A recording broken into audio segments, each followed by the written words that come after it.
সবাই কেমন আছেন? তো আজকে আপনাদের দেখাচ্ছি এমন একটা সুন্দর জায়গা, খুবই গ্রামের পরিবেশ। এটা হলো লাখাইয়েতে আছি। হবিগঞ্জের লাখাই, একবারে হাওর এলাকা। এই রাস্তাগুলো দেখতেছেন, এইটা কিন্তু কয়েকদিন পর ডুবে যাবে। এই যে এখন খেরের পালাগুলো দেখেই বোঝা যাচ্ছে যে ধান কেটে নতুন আসছে। তো এই যে এদিক দিয়ে আপনার অষ্টগ্রামও যাওয়া যায়। এই দোকানগুলো দেখছেন, এই যে এই দোকানগুলোর এই চাল পরিমাণ কিন্তু কয়েকদিন পর পানি উঠে যাবে।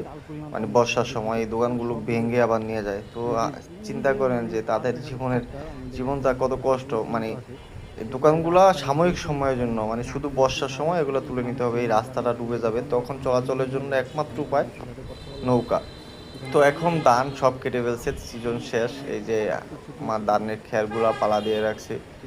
তারপরে আবার কয়েকদিন পর বর্ষা, তখন তারা মাছ ধরবে। এভাবেই তাদের জীবন চলে। বর্ষা এই কি পানি, এই পানি নাই, এরকমই বন্যা।